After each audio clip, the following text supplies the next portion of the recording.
This is a retrospective study collected over a 5-year period with 16 cases of exogenous endophthalmitis. 10 cases were following intravitreal injections of anti-VEGF of about 35,000 injections, and 5 were following cataract surgery of about 20,000 cataract surgeries performed in the same time, and 1 following traumatic rupture of a PKP. 14 of the postoperative cases either appeared acutely with symptoms within 3 days after surgery or subacutely within 1 week after surgery. Only 1 case was delayed after 2 weeks.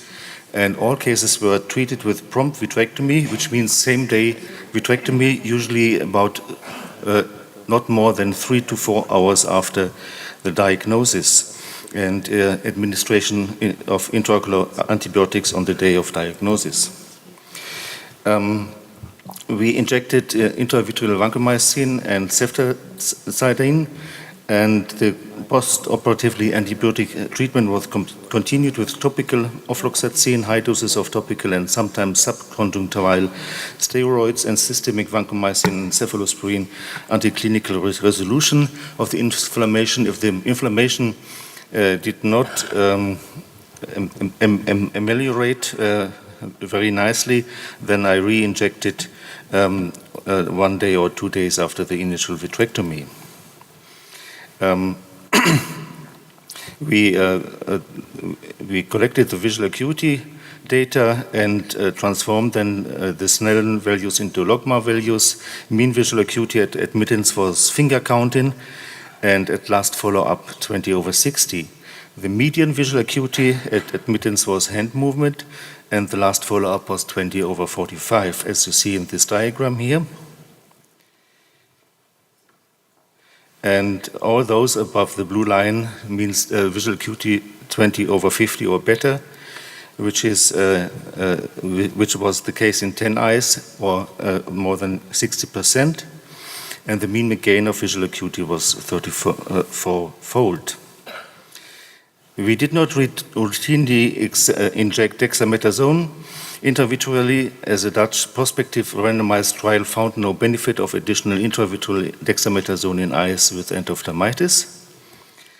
And in conclusion, prompt plus Plana vitrectomy combined with intravitreal injections of vancomycin and cephalosporin could prevent blindness or loss of the eye in all cases, and could bring back useful reading function in more than 60% of the cases. Thank you very much. There are big numbers, especially because there are intravitreal injection-related cases as well, which are considered to have a much poorer prognosis. Mm-hmm. So that's incredible. So, Ron? Yeah, a question for the panel and also for the audience is, among people who do vitrectomy for endophthalmitis, how many people can almost always do vitrectomy within 2 hours of presentation? When the patient is in your office, 2 hours, how many people can do? So it seems 90% of people, 90%, yeah, 90% of people cannot do. The point is one thing, some of the organisms duplicate every half an hour, some of them duplicate every hour. So if we have more than 2 hours, the organism that you started is 4 times by the time you get to the operating room. And if it's 4 hours, it's 16 times more. So why not immediately in the office inject antibiotics and then take the patient to the operating room, so that you kill the bug on the spot? We actually carry antibiotic in the fridge in our office. So when this happens, when an endophthalmologist comes in, we immediately inject. And you know, the OR takes time until you get the OR. Patient needs to be NPO. Some of the patients are not ready to go to the OR, and all of the other things. So sometimes it takes 6 hours. Sometimes it takes 8 hours to get to the OR. I think this is a very reasonable approach. We have a paper which is coming out, which we published in Southampton, and it does say that, because we have issues with theater all the time, or operating room, as you want to call it, according to whatever English you're using. We think that the proper thing to do is to stop the infection and then go in with vitrectomy. Barbara? A comment on what Ron said.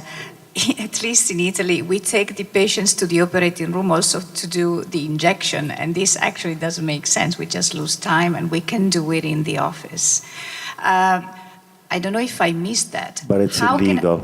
It's illegal. Unfortunately, it's illegal. It's illegal to do it in the office. In this country, it is illegal. Well, but it's a big problem because it's it illegal. takes time to take the patient to the operating room. Yeah, but it's illegal. Yeah. So many things doesn't make sense. And just one other comment, none of the antibiotics is FDA approved for injection into the eye. So again, that's not quite legal. It's off-label, but we are saving patients' eyes, so that's completely make it legal to do. So we should change the rules. I don't know if I missed that. How can I calculate the concentration of intravitreal drugs based on the tamponade that we use at the end of surgery? So what's the concentration that I should use if I leave the eye under fluid or air or silicone? In any case, I used doses between 1 and 2 milligram of ceftazidime or vancomycin. But what do you leave in the eye in the end? Do you leave fluid or what? Which tamponade? Well, in rare cases where I have an endophthalmitis, I leave silicone oil. Where I have a retinal detachment, I leave silicone oil in the eye. Otherwise, you leave fluid. But otherwise, I leave fluid. Because since we do the trocars, we used to inject air just to seal the sclerotomy. By the way, do you suture the sclerotomy even if you use trocars in endophthalmitis cases or not? Usually not. Usually not. And I also do sealing with air. So if you inject air, the concentration is different. Well, but it's only 20% of air and 80% of fluid, so it doesn't. I'm telling you this because I had a very bad toxic maculopathy after injecting drugs with gas tamponade at the end of endophthalmitis. So I lost the eye for the toxic retinopathy and not for the endophthalmitis. So this, okay. I just want to answer maybe to Barbara. Yeah. I don't use gas at all for this reason. It's either BSS or oil, and if it's oil, I use half the dose. Yeah. Yes. Yeah. Yeah. I use have to.